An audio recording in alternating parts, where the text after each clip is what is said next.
എന്നെ അംഗങ്ങളായി കേൾക്കുന്ന സഹോദരങ്ങളെ, എൻ്റെ ജീവിതത്തിൽ മാറ്റം വരുത്തുന്നത് യേശു ക്രിസ്തുവാണ്. എനിക്ക് അഭിമാനത്തോടുകൂടി പറയാം. കാരണം 10-30 വർഷം മുമ്പ് എനിക്ക് ആ യേശു ക്രിസ്തു ആരെന്ന് അറിഞ്ഞു. ഞാനൊരു കത്തോലിക്ക പഴക്കത്തിലായിരുന്നെങ്കിൽ തന്നെയും കർത്താവായ യേശു ആരാണെന്ന് എനിക്കറിയാമോ. യേശു ക്രിസ്തു ഉണ്ട്, ജനിക്കുന്നു, മരിക്കുന്നു മാത്രം അറിഞ്ഞിരുന്ന ഒരു വ്യക്തിയാണ്. എന്നാൽ ആ കാലഘട്ടത്തിൽ എൻ്റെ 17ാമത്തെ വയസ്സിൽ ഞാൻ ട്രെയിനിങ് പഠിക്കുകയും അതിനോടൊപ്പം മദ്യപാനത്തിൽ അകപ്പെടുകയും ആരംഭിക്കുകയും ചെയ്തു.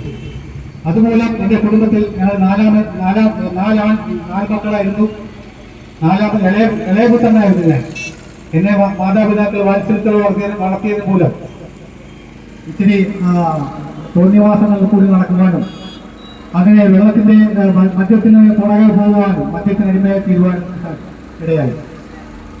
ആദ്യകാലങ്ങളിൽ ഉണ്ടായിരുന്നത് ഞാനൊരു ചേർത്തല മാക്ടോയിൽ കമ്പനിയിൽ ജോലി ഉണ്ടായിരുന്ന ഒരു കോൺട്രാക്ടറായിരുന്നു. അദ്ദേഹത്തിന്റെ വാഹനത്തിലായിരുന്നു ഞാൻ ഓടിച്ചിട്ടുള്ളത്. അവിടെ നിന്ന് കിട്ടുന്ന ഏറ്റവും മുന്തിയ മദ്യമായിരുന്നു പ്രീമിയം വിസ്കി. അതുമുതൽ പട്ടച്ചാരായം വരെ കുടിച്ചിട്ടുള്ള ഒരു വ്യക്തിയാണ് ഞാൻ. വിസ്കിയിൽ തുടങ്ങി അങ്ങനെ പല വണ്ടികൾ മാറി. എനിക്ക് എൻ്റെ പല ഡ്രൈവറായിട്ടും പലവരും വിളിക്കും. ലാസ്റ്റ് മദ്യമില്ലാതെ എനിക്ക് വണ്ടി ഓടിക്കാൻ പറ്റാത്ത ഒരു സ്റ്റേജായപ്പോൾ ആ മുതലാളിമാരെല്ലാം എന്നെ പറഞ്ഞു വിടുവാൻ തുടങ്ങി. എനിക്ക് സ്റ്റിയറിംഗിൽ പിടിക്കണമെങ്കിൽ മദ്യമില്ലാത്ത ഒരവസ്ഥയായി തീർന്നു.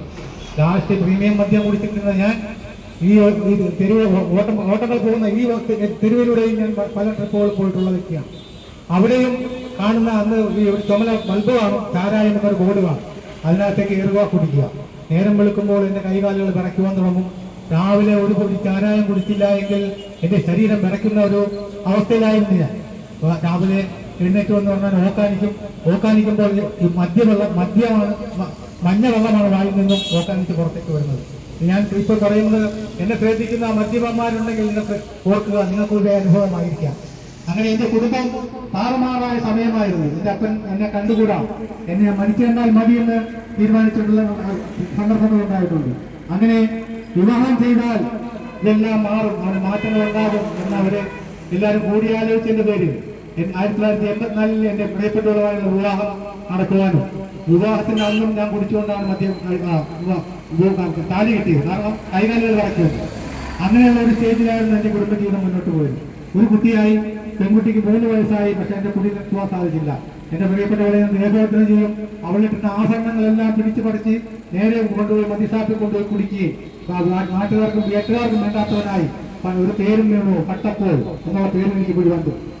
അങ്ങനെ പട്ടച്ചാരായത്തിൽ മുങ്ങി നടന്ന എന്നെ എല്ലാവരും നാട്ടുകാരെല്ലാം അറിയുന്ന ഒരു പട്ടപ്പോൾ എന്നായിരുന്നു. എൻ്റെ പേര് പോളം ചേട്ടൻ്റെ സ്വദേശം ചേർത്തലയാണ്. അങ്ങനെ ഞാൻ ഈ മണ്ഡലകാല കാലത്തിലൊക്കെ ടെമ്പോ എടുക്കുന്ന കാലത്ത് മണ്ഡലകാല സമയമായിരുന്നു. അന്ന് അയ്യപ്പൻ്റെ ഫോട്ടോയൊക്കെ വെച്ച് വണ്ടിയെ കയറി അയ്യപ്പന്മാരെല്ലാം കയറ്റി നേരെ തന്നെടുക്കം വഴി ഞങ്ങൾ എരമല്ലൂർ പോകുന്ന എരുമേലി വഴിയാണ് പോകുന്നത്. ആ തന്നെടുക്കം കായലിൽ